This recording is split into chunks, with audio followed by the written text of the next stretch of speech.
হাদিসের মধ্যে আসছে সকালবেলা যে সমস্ত ফেরেশতারা আসেন এরা সারা রাত বান্দার আমল সারা রাতের হিসাবটা সকালবেলা আল্লাহ রাব্বুল আলামিনের কাছে বান্দার আমলের হিসাবটা রাতের ফেরেশতারা সকালবেলা আল্লাহ তাআলার কাছে বান্দার রাতের আমলের হিসাব নিয়ে যান। সুবহানাল্লাহ। আবার সারা দিনের সকালবেলার কিছু ফেরেশতা আসমান থেকে আসে, ওই সমস্ত ফেরেশতারা সারাদিন দুনিয়ার মধ্যে জমিনের মধ্যে সফর করেন, সফর শেষ করে রাতে সন্ধ্যায় সারাদিনের আমলগুলো আল্লাহ তাআলার কাছে পৌঁছায়। আবার নতুন করে রাতের ফেরেশতারা জমিনের মধ্যে আসে, দৈনিক হিসাব হয়, সাপ্তাহিক হিসাব হয়। আল্লাহর হাবিব সাল্লাল্লাহু আলাইহি সাল্লামকে আয়েশা রাদিয়াল্লাহু তাআলা আনহা জিজ্ঞেস করলেন, ইয়া রাসূলুল্লাহ, আপনি প্রতি সপ্তাহের মধ্যে সোমবারে রোজা রাখেন, বৃহস্পতিবার রোজা রাখেন, কারণ কি? আল্লাহর হাবিব বললেন, বৃহস্পতিবারের রোজা এই জন্য রাখি, বৃহস্পতিবারের পরের সপ্তাহের আমলের হিসাব আল্লাহ তাআলার কাছে পৌঁছে। সুবহানাল্লাহ। বান্দার আমলের হিসাব হয়, মুহাসাবা হয়, কারণ এই দুনিয়াটা হলো অস্থায়ী, দুনিয়াটা থাকার জায়গা না, দুনিয়াটা অস্থায়ী জায়গা, এখানে কেউ থাকতে পারবে না, বরং এখানে থেকে আখিরাতের সামানকে তৈরি করতে হবে। বান্দার পুরো আমলের মুহাসাবা হয়, বান্দার পুরো আমলের হিসাব হয়। এজন্য আল্লাহ রাব্বুল আলামিন বাৎসরিক একটা হিসাব নেন শাবান মাসে, বান্দার পুরো বাৎসরিক হিসাব আল্লাহ রাব্বুল আলামিন গ্রহণ করেন। সুবহানাল্লাহ। তাহলে শাবান মাসের 7টি আমলের মধ্য থেকে একটি আমল হলো রোজা রাখা। বেশি বেশি কি রাখা? রোজা রাখা। আমরা এখন থেকে শুরু করব, আজকে থেকেই শুরু করব, বেশি বেশি আমরা রোজা রাখবো, সিয়াম পালন করবো ইনশাআল্লাহ। 2 নম্বর আমল হলো বেশি বেশি কিয়াম করা, নামাজ পড়া, সালাত আদায় করা। মেরাজের রাজনীতি আল্লাহর হাবিব সাল্লাল্লাহু আলাইহি ওয়াসাল্লামকে আল্লাহ রাব্বুল আলামিন বিশেষ একটি ইবাদত দিয়েছিলেন। মেরাজের রাজনীতিতে আল্লাহর হাবিব সাল্লাল্লাহু আলাইহি ওয়াসাল্লামকে সেই ইবাদতটা হলো কি? নামাজ। সেই ইবাদতটা হলো সালাত। 5 ওয়াক্ত নামাজ জামাতে আদায় করব। ভোর রাত্রে উঠে আমরা তাহাজ্জুদের নামাজ পড়ব, জিকির আজকার করব, তিলাওয়াত করব, কারণ এই শাবান মাসে বান্দার আমল আল্লাহ রাব্বুল আলামিনের কাছে পৌঁছে। আমাদের হায়াত কম। হযরত নূহ আলাইহিস সালাতু ওয়াস সালাম একজন জলিলুল কদর পয়গম্বর। নূহ আলাইহিস সালাতু ওয়াস সালামের কাছে লোক এসে বলে, হে নবী, আমার জন্য দোয়া করুন, আমার সন্তানের জন্য দোয়া করুন। নূহ নবী বলে, কি দোয়া করব? এবার ওই ব্যক্তি বলে, হুজুর, আমার সন্তান বাঁচে না, সন্তান হয় আবার অল্প বয়সে মারা যায়। আমার সন্তান হয়, কিছুদিন থাকে আবার মারা যায়, সময় বেশি থাকে না, বেশি দিন থাকে না। হুজুর, আপনি আমার জন্য দোয়া করুন। নূহ আলাইহিস সালাতু ওয়াস সালাম বললেন, তোমার সন্তান কয়জন? তারা কোন কোন বয়সে মারা গেল? এবার ওই ব্যক্তি বলে, হুজুর, 3 জন সন্তান ছিল। একজন 200 বছর ইন্তেকাল করেছে, আর একজন 300 বছর ইন্তেকাল করেছে, আর একটা সন্তান আছে এখন 250 বছর হয়েছে। হুজুর, আমার সন্তানের জন্য বেশি বেশি দোয়া করে। তাহলে দেখেন ওই সময় উম্মতরা কত হায়াত পেয়েছে।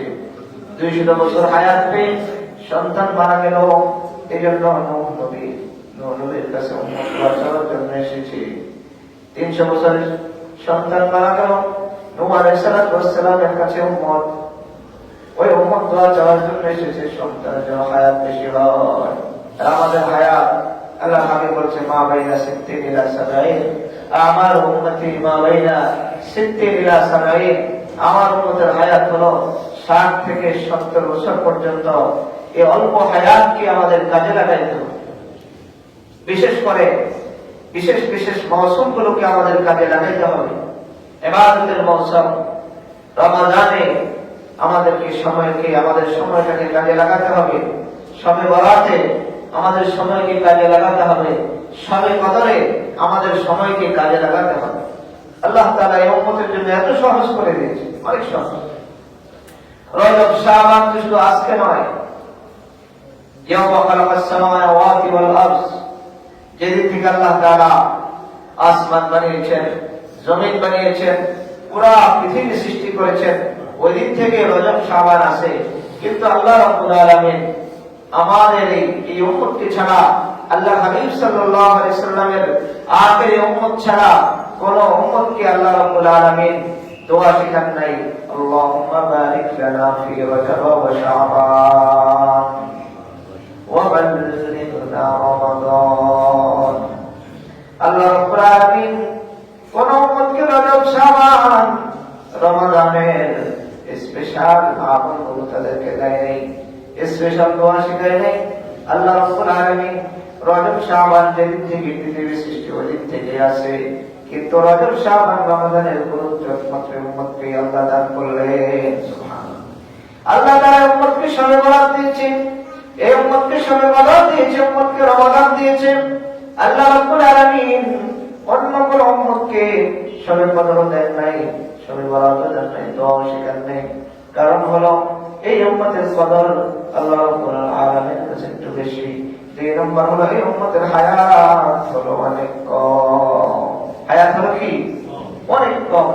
অল্প হায়াতে যেন বেশি আমল করতে পারে, বেশি আমল কি করতে পারে। যেমন রমাদানে একটা ফরজের আমলের সওয়াব আল্লাহ তাআলা 70 গুণ বেশি দিবেন। সুবহানাল্লাহ। এক ওয়াক্ত ফরজ নামাজ পড়লে 70 ওয়াক্ত ফরজ নামাজের সওয়াব। এক মাস যদি ফরজ নামাজ পড়ে, কত মাস? 70 মাস। সারা বছরে আল্লাহ 12 মাসের মধ্যে যদি 11 মাস না পড়ে, তো মাসাল উদাহরণ দিয়ে বললাম, কাল হাশরের ময়দানে আল্লাহ রাব্বুল আলামিন বান্দাকে হয়তো প্রশ্ন করবে, তোমার 11 মাসের নামাজ দাও।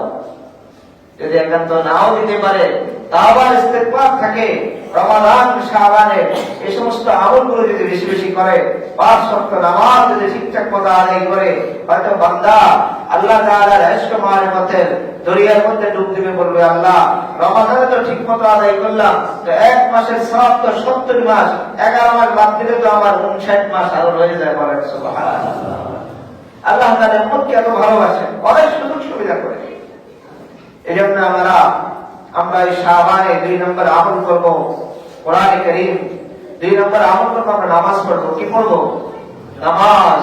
জামাতের সহিত 5 ওয়াক্ত নামাজ আদায় করার চেষ্টা করব। নফল নামাজ, ইশরাক ওয়া বিরকাত এবং তাহাজ্জুদের নামাজ পড়ার জন্য চেষ্টা করব ইনশাআল্লাহ।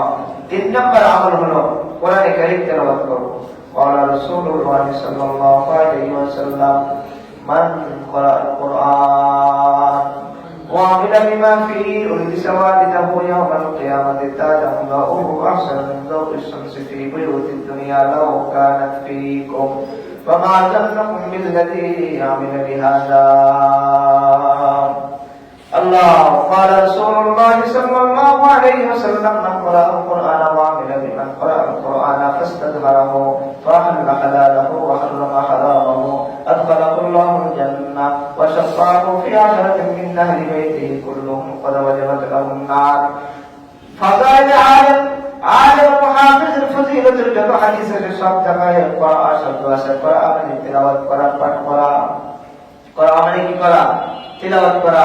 আল্লাহ রাব্বুল আলামিন সূরা বাকারার মধ্যে বলেন, রব্বানা ওয়াবা'স ফীহিম রাসূলান মিনহুম ইয়াতলু আলাইহিম আয়াতিক ওয়া ইউআল্লিমুহুমুল কিতাবা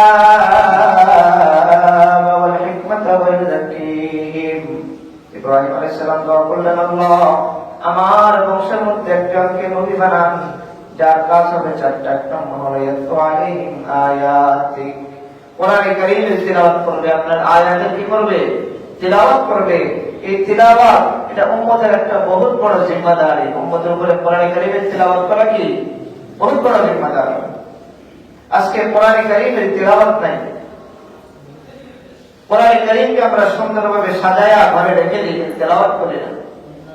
কোরআনে কারীমের উপর ধুলা পড়ে যায়, তখন সাজায়া যাতা হো, आंखों में लगाया जाता हो, तौबों में में सजाया जाता हो, आंखों में लगाया जाता हो, एक बार सुनाया जाता हो, 100 बार रुलाया जाता हो, एक बार सुनाया जाता हो, 100 बार रुलाया जाता हो।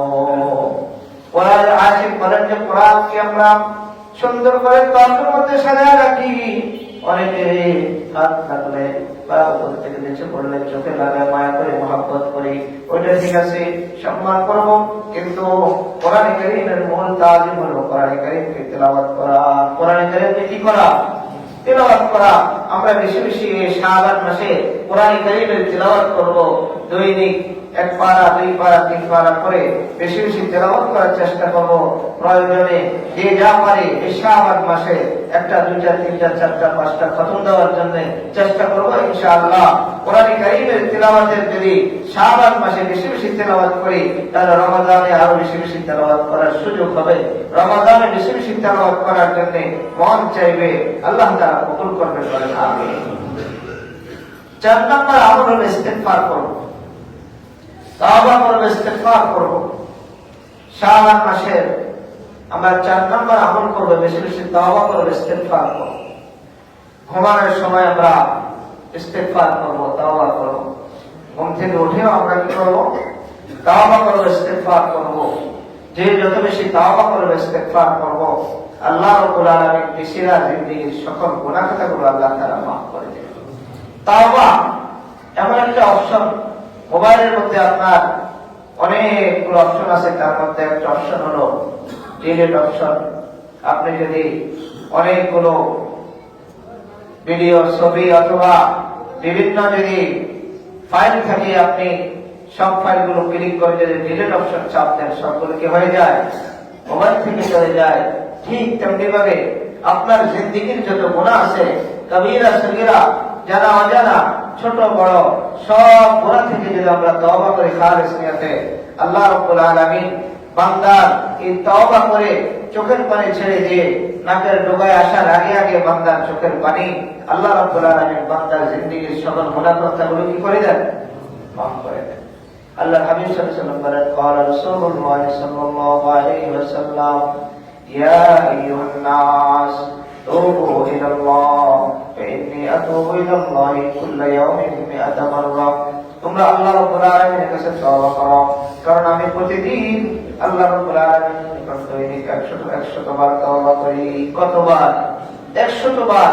আমরা দৈনিক তওবা করব, সকালেও করব, বিকেলেও করব, রাতেও করব।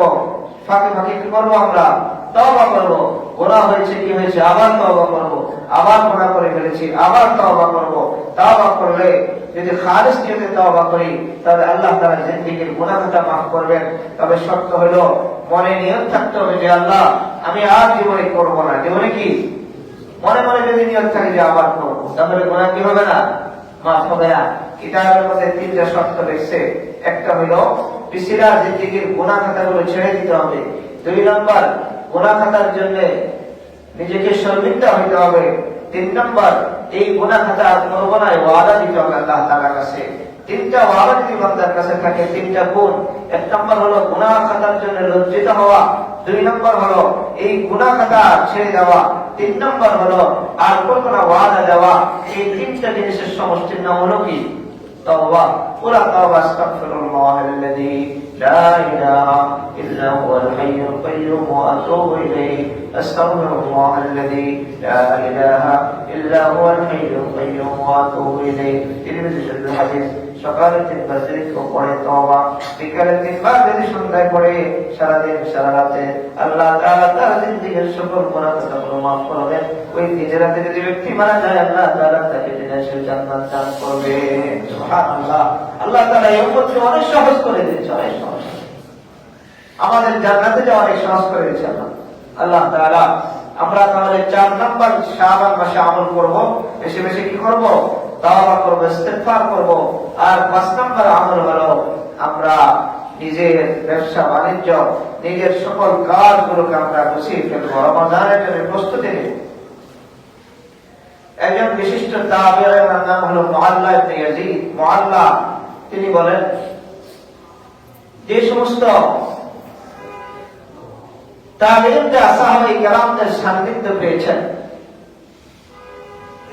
ওই সমস্ত তাবেঈরা 6 মাস আগ থেকে মাহে রমাদানের প্রস্তুতি নিতে পারেন। সুবহানাল্লাহ, 6 মাস আগে মাহে রমাদান আসছে। তাহলে আমাদের কতদিন আগে প্রস্তুতি নিতে হবে? নিজের ব্যবসা বাণিজ্য, নিজের পেরেশানি সব কিছুকে আস্তে আস্তে গুছিয়ে ফেলতে হবে। সব কিছু থেকে রমাদানের জন্য ফারেগ হতে হবে। এই জন্য আমাদের আকাদেররা দরসে নিজামির একটা পড়াশোনার কওমি মাদ্রাসা দরসে নিজামির ক্লাসের একটা টাইম তারা বন্টন করে দিয়েছেন। সেটা হলো শাবান থেকে কি শাওয়াল থেকে শাবান, শাওয়াল থেকে শাবান। শাবান এসেছে ক্লাস বন্ধ, শাবানের পরীক্ষা হয়, শাবানের 10 তারিখের মধ্যে পরীক্ষা শেষ। এরপরে 20 দিন আছে, প্রস্তুতি নিতে পারবে। মাহে রমজান পুরাটা ইবাদতের মৌসুম, তিলাওয়াতের মৌসুম। শাবান মাস ইবাদতের মৌসুম, তিলাওয়াতের মৌসুম। এজন্য আমরা আমাদের যে ক্লাস যে রুটিন আছে আমরাও করতে পারি শাওয়াল থেকে শাবান। এখন তো স্কুল কলেজ ভার্সিটি জানুয়ারি থেকে কি জানুয়ারি, তো যে সমস্ত মাদ্রাসা শাবান থেকে শাওয়াল, ওনারা আবার কিছু ছাত্র কম পায়। যেমন নুরানি হেফজখানার ছাত্রগুলো তো স্কুল থেকে সাধারণত ডিসেম্বরে বের হয়, জানুয়ারিতে তো আমাদের ভর্তি সিস্টেম নাই। ভর্তি সিস্টেম হলো রমজানের পরে শাওয়াল। এই জন্য আমাদের আকাদেররা কলম দ্বারা হাতে বইয়া দিদা বইয়া, যারা জ্ঞানী, যারা বুদ্ধিজীবী, দুনিয়া ও আখিরাতের জ্ঞান যারা রাখে তারাই প্রকৃত বুদ্ধিজীবী। তারা যে সিলেবাসের যে টাইমটা বন্টন করেছেন, যে টাইমটা নির্ধারণ করেছেন শাওয়াল মাস থেকে শাবান পর্যন্ত, এই টাইমটা আমি মনে করি সকল স্কুল ভার্সিটি সকল শিক্ষা ব্যবস্থার মধ্যে এই টাইমটা আমার মনে হয় সবচেয়ে উল্লেখযোগ্য। কারণ হলো এ সপ্তাহে পত্রিকা দেখলাম যে রমাদানে স্কুল বন্ধ করার জন্য অনেকে কি করছে, দরখাস্ত করছে, আবেদন করছে সরকারের কাছে যে রমাদানে যেন স্কুলগুলো কি থাকে, বন্ধ থাকে। এবার আমার প্রশ্ন হলো, 1 মাস যদি সবক বন্ধ থাকে, ক্লাস বন্ধ থাকে, মাত্র জানুয়ারিতে এই শাবানে শুরু হলো ক্লাস, রমজানে বন্ধ, তাহলে অনেক গ্যাপ হয়ে যায়। এই জন্য আমি মনে করি যে শিক্ষা ব্যবস্থার মধ্যে স্কুল কলেজ ভার্সিটি মাদ্রাসা কওমি মাদ্রাসা দরসে নিজামের যে টাইম শাওয়াল থেকে শাবান, এই টাইমের মধ্যে ক্লাস রুটিনটা নিয়ে আসলে আমি মনে করি যে শাবান এবং রমজানে ইবাদতের জন্য সবার জন্য সহজ হবে। স্কুল টিচারের জন্য সহজ হবে, ভার্সিটি টিচারের জন্য সহজ হবে, মাদ্রাসার টিচারের জন্য সহজ আছে, তারাবির জন্য সহজ হবে, তিলাওয়াতের জন্য সহজ হবে, সিয়াম সাধনের জন্য কি হবে, সহজ হবে। এটা হলো আমাদের 5 নম্বর আমল। 6 নম্বর আমল হলো আমরা দোয়া করব, আল্লাহুম্মা বারিক লানা ফি রজব ওয়া শাবান ওয়া বাল্লিগনা রমাদান। হায়াত কখন কাজ শেষ হয়ে যায় এটা বলা যায় না। হায়াত যে কোনো মুহূর্তে চলে যেতে পারে, এটা দুনিয়া থাকার জায়গা না। এই দুনিয়ার মধ্যে থাকার জন্য আল্লাহ আমাদের স্ত্রী বানায় নাই, আজ হোক কাল হোক চলে যেতে হবে। গত পরশু একটা জানাজা পড়লাম, 11 বছরের সন্তান, একটাই মাত্র ছেলে, মাত্র 11 বছর, বাবা হঠাৎ করে স্ট্রোক করে মারা গেল। মেয়ের আল্লাহু আকবার একটা মেয়ে আছে, একটা ছেলে, একমাত্র ছেলে, বয়স হলো 11। বড় মেয়ে বিবাহের জন্য সবকিছু ঠিকঠাক করেছে, দিন তারিখও ঠিক করা হয়েছে, বাজারও করেছে, কিন্তু বাবা এর আগে দুনিয়া থেকে চলে গেল। এই জন্য আমরা দোয়া করবো, আল্লাহ রমাদান পর্যন্ত আমাদের হায়াতকে বৃদ্ধি করে দেন। আল্লাহুম্মা বারিক লানা ফি রজব ওয়া শাবান ওয়া বাল্লিগনা রমাদান। রজব থেকে আমরা দোয়া শুরু করছি, শাবান করব, একেবারে রমাদানের আগের দিনও কি করব, এই দোয়া করব যেন আমাদের হায়াতটা রমাদান পর্যন্ত আল্লাহ তাআলা পৌঁছিয়ে দেয়। রমাদানের রহমত, বরকত, মাগফিরাত যেন আমরা পাই। সকলে বলেন আমিন। আর 7 নম্বর আমল হলো দাওয়াত দিব। কি করব ভাই? দাওয়াত দিব। যদি স্কুল কলেজ ভার্সিটি মাদ্রাসা কওমি মাদ্রাসা নিজামিয়ার মতো দরসে নিজামের মতো টাইমটা করে নেওয়া হয় শাওয়াল থেকে শাবান পর্যন্ত, তাহলে প্রায় 1.5 মাস এক চিল্লা লাগানোর একটা সময় পাওয়া যায়, 40 দিনের একটা কি পাওয়া যায়, সময় পাওয়া যায়। আলহামদুলিল্লাহ আমাদের ছাত্রদেরকে আমরা সময়টা পাঠাই। আমার মাদ্রাসা থেকে আলহামদুলিল্লাহ এক চিল্লার জন্য কয়েকটা জামাত তৈরি হয়ে গেছে ছাত্ররা, এবং এক সালের জন্য যারা মাওলানা মুফতি হয়ে গেছে তারা কয়েকজন বের হয়ে যাবে ওয়াদা দিয়েছে ইনশাআল্লাহ। আলহামদুলিল্লাহ এই টাইমটুকু দাওয়াত তাবলীগের কাজে আমরা লাগাইতে পারি, এলাকায় থেকেও দাওয়াত দিতে পারি, আমরা সময় নিয়ে 3 দিনের জন্য বের হয়ে যেতে পারি। যাদের সময় আছে 1 মাসে 1 মাস 40 দিনের জন্য এক চিল্লা তাবলীগ যে নিজাম আছে নিজামে আমরা সময় কাটাতে পারি। মা বোনদেরকে আমরা দাওয়াত দিব, নিজেরা তো মসজিদে আসবো, নামাজে আসবো, মা বোনদেরকেও নামাজের তালকিন করবো, নামাজের কথা বলবো, বেশি বেশি তিলাওয়াতের কথা বলবো, মা বোনদেরকে পর্দার কথা বলবো, যুবক ভাইদেরকে বেশি বেশি আমরা নামাজের দিকে ডাকবো। নামাজ হলো সকল ইবাদতের মূল। নামাজে নিয়ে আসবেন, দেখবেন যুবকরা ভালো হয়ে গেছে। নামাজ হলো, এই জন্য আমরা বেশি বেশি দাওয়াত দিব। এই 7টা আমলের কথা বললাম, রোজার কথা বললাম। শাবান মাসে আল্লাহ হাবিব বেশি বেশি রোজা রেখেছেন। 2 নম্বর আমল হলো আমরা বেশি বেশি নামাজ পড়বো, জামাতের সহিত নামাজ পড়বো। 3 নম্বর আমল হলো আমরা কোরআন শরীফ তেলাওয়াত করব। 4 নম্বর আমল হলো আমরা ইস্তিগফার করব। 5 নম্বর আমল হলো আমরা আমাদের কাজগুলোকে গুছিয়ে ফেলে রমজানের জন্য আমরা প্রস্তুতি নেব। আর 6 নম্বর আমল কি করবো বলেন? দাওয়াত তাবলীগের কাজ করব, বেশি বেশি আমরা দাওয়াত দিব। আরেকটা আমল আমরা বেশি বেশি করব, জিকির আজকার করব। কি করব? জিকির আজকার। অনেক ভাই হাতে তসবিহ নিয়ে রাস্তা রাস্তায় ঘুরে জিকির করে, আবার অনেকে টিটকারি করে, মস্কারি করে, তো বুজুর্গ হয়ে গেছে না ভাই। রাস্তায় দাঁড়িয়ে যদি কেউ সিগারেট পান করে, ধূমপান করে, কেউ কি খারাপ কিছু বলে? বলে মনে বলে বলে, কেউ সরাসরি বলে না। তো তসবিহ হাতে নিলে আপনি খারাপ বলবেন না। এই জন্য আমরা তসবিহ নিয়ে জিকির করবো। 2টা ফায়দা তসবিহ নিয়ে জিকির করার, 2টা ফায়দা। একজন বক্তা ওয়াইজ আমাদের এই দেশে বাইরে থেকে আসলো, আব্দুল মজিদ জলিল সাহেব রহমতুল্লাহ আলাইহি। তাকে প্রশ্ন করা হয়েছে, হুজুর আপনি তসবিহ নিয়ে বয়ানে বসেন কেন? তো হুজুর বলে, ये मुज़क्किर है। ये क्या है? मुज़क्किर है। এই তসবিহটা হলো মুযাক্কির, আমাকে জিকিরের কথা ইয়াদ দিলায়, জিকিরের কথা মনে করে। বয়ানের ফাঁকেও যখন আমি চুপ থাকি, ফিকির করি, ওই সময় যেন আমার কমপক্ষে 5 ঘন্টার জিকির, আমার নিঃশ্বাস নিঃশ্বাস জিকির করতে পারি। এই জিকিরের কথাটা আপনি স্মরণ করায় দেয়, দেখবেন তসবিহ হাতে নিলে একটা ফায়দা হবে। এক সময় জিকির বন্ধ, কিন্তু হঠাৎ আবার জিকির কথা মনে পড়বে। তসবিহর কারণে আমরা সবাই তসবিহ হাতে নিব, জিকির করব। আল্লাহ রাব্বুল আলামিন আমাদের সকলকে শাবান মাসের কদর জেনে এই 7টি আমল বেশি বেশি করার তৌফিক দান করুন। আমিন।